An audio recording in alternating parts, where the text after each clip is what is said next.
Olá, todo mundo. Me chamo Isabela, sou uma das autoras do capítulo 14, junto com a Mari e a Simone, e vou apresentar para vocês sobre a avaliação de pequenas áreas verdes em Curitiba e região metropolitana como metodologia ativa na educação profissional e tecnológica, que foi realizada em parceria com a Universidade Tecnológica Federal do Paraná e o projeto Amigos dos Jardinetes. Bom, para começar, precisamos entender o contexto que motivou esse estudo. A urbanização contemporânea tem gerado desafios importantes para o meio ambiente e para as relações sociais.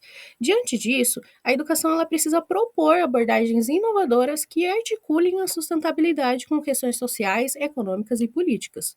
Integrar esses temas ao currículo é essencial para formar profissionais preparados para transformar a realidade, alinhados, por exemplo, à ODS 11 da ONU, que trata de cidades e comunidades sustentáveis. Na UTFPR, essa proposta ganha forma por meio da educação profissional e tecnológica.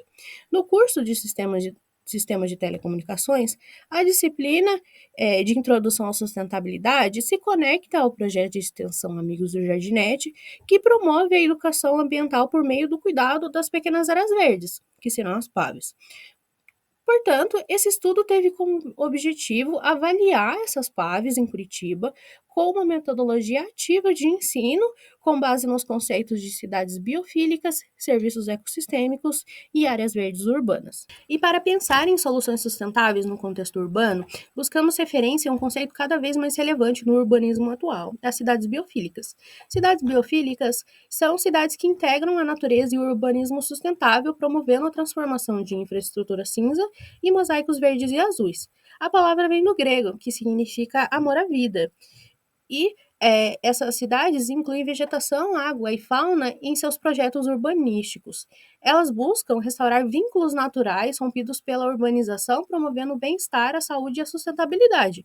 Esse conceito se traduz em ações como a implementação de jardins verticais, telhados verdes e preservação de áreas naturais. E nós temos esse estudo feito em 2006, na Holanda, que mostra que áreas verdes melhoram a saúde percebida pelos moradores, sendo essencial para o bem-estar urbano.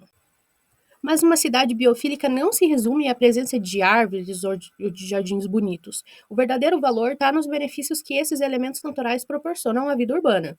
Esses benefícios são conhecidos como serviços ecossistêmicos e são benefícios diretos ou indiretos oferecidos pela natureza e se dividem em quatro categorias: suporte, que seria na formação de solo e biodiversidade; provisionamento, que seria para prover água e alimentos para a fauna e flora; regulação, que seria clima, qualidade do ar e da água; culturais, que seriam lazer, bem-estar e identidade; e as PAVs, elas prestam serviços culturais de regulação, mesmo em espaços reduzidos. E quando olhamos para Curitiba, vemos que esse potencial está presente em várias pequenas áreas verdes espalhadas pela cidade, possuindo mais de 1.100 áreas verdes cadastradas, sendo 672 com menos de 2.000 metros quadrados, são classificadas como PAV. E essas PAVs, elas devem satisfazer três aspectos principais: o aspecto ecológico ambiental, estético e de lazer, e tendo como elemento fundamental a vegetação. E com isso em mente, o projeto propôs um olhar mais prático para essas áreas, utilizando metodologias ativas de ensino, que são metodologias que integram a teoria e a prática, promovendo a interdisciplinaridade e a transdisciplinaridade, já que estudantes mais motivados e engajados são responsáveis pela própria aprendizagem, já que temos o desenvolvimento da autonomia, liderança, crítica e reflexão profissional, utilizando abordagens investigativas, estudos de caso, como no caso do projeto Amigos do Jardinete. E a vivência prática nessas pequenas áreas verdes permite que os estudantes aprendam a reconhecer a importância da preservação desses espaços. Esses resultados ganham ainda mais sentido quando visualizamos aonde essas PAVs estão localizadas. Aqui temos um mapa da cidade de Curitiba com a localização das 18 PAVs analisadas, que ajuda a entender a diversidade de contextos e realidades observadas. Agora falando um pouco sobre como foi feita a avaliação dessas PAVs, né?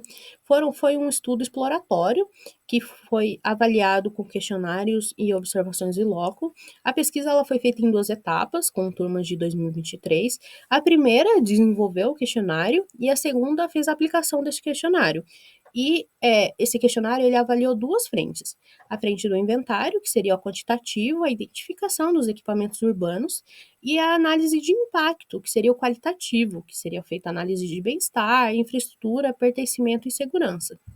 Agora falando um pouco sobre os resultados e discussões da parte do inventário. Os equipamentos mais comuns encontrados foram bancos, academias ao ar livre e parquinhos infantis. Porém, muitas PAVs não são acessíveis e carecem de manutenção adequada. E a infraestrutura, ela influencia diretamente no uso do espaço. E a ausência desses elementos, como os elementos culturais que não foram encontrados em nenhuma, ou de espaços para pets, compromete a multifuncionalidade. Agora, para a parte do impacto, na parte de bem-estar, foi analisado se a PAV ela é capaz de acomodar públicos distintos, e além de melhorar a qualidade de vida. E os resultados indicam que sim, as PAVs são capazes de atender os diversos públicos, faltando apenas as estruturas para pets. E os estudantes reconhecem que as PAVs melhoram a qualidade de vida das pessoas que vivem ao redor. Já na análise do impacto da infraestrutura, pode verificar que, mesmo que o inventário mostre que há equipamentos urbanos, esses não estão recebendo a devida manutenção e conservação. Aqui podemos ver que vários dos estudantes falaram que a prefeitura não faz a manutenção correta da PAV, que sente que a quantidade de árvores é insuficiente, que os bancos não estão em bom estado, e isso acaba atrapalhando o uso do local. Na parte de pertencimento, percebemos que as PAVs não são lugares atrativos aos estudantes, mas que eles gostariam que fossem mais frequentados. Outro item de destaque é que existem moradores que, de alguma forma, auxiliam no cuidado da PAV, demonstrando que a população compreende que pode trabalhar em parceria com o poder público. Por fim, a atitude dos estudantes é positiva em relação aos resíduos sólidos, visto que a maioria afirmou que juntaria sim os lixos encontrados no chão caso encontrasse. Na parte de segurança, foram analisados os fatores de iluminação, atividades ilegais, segurança física, seja por evitar acidentes, ataque de animais ou de violência. Nesses fatores, não houve um padrão dominante, demonstrando que esse fator merece atenção por parte da comunidade e do poder público, porque as pessoas só frequentam os lugares com uma forte percepção de segurança. E observou também que a conservação das pequenas áreas verdes, por mais que seja de responsabilidade do poder público, o urbanismo sustentável requer a participação da sociedade também, já que uma sociedade sustentável ela é constituída por uma sociedade com consciência de seu papel de agente transformador do espaço. Portanto, com essa atividade, os estudantes podem ser esses agentes transformadores, contribuindo para um aprimoramento pessoal e para o aprimoramento da comunidade que vive ao redor dessas FABs. Agora, para concluir, nós temos que a atuação dos estudantes no projeto evidencia o potencial transformador da educação ambiental. A prática permite a compreensão das relações entre natureza, sociedade e cidade, e o urbanismo sustentável depende da consciência cidadã. A atividade ela combinou a teoria e prática, os estudantes refletiram sobre a sustentabilidade e os serviços ecossistêmicos com base em suas realidades, e foram enfrentadas dificuldades como a falta de tempo, resistência ao tema, mas a experiência foi formativa e impactante. Sugere-se, então, para o futuro aplicar um questionário um pouco mais robusto em uma plataforma digital para facilitar as coletas e ampliar o escopo.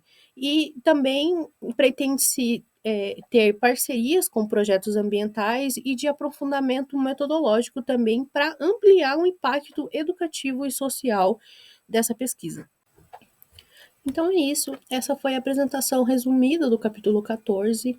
Agradecemos primeiramente ao Instituto Virtual para o Desenvolvimento Sustentável pela oportunidade, à Universidade Tecnológica Federal do Paraná e o Instituto Federal do Paraná pelo apoio e o suporte durante o desenvolvimento do estudo, e ao Departamento de Extensão do Campus Curitiba pela concessão de bolsa. Muito obrigada. Nos próximos slides vão estar as referências que foram utilizadas no estudo. E é isso.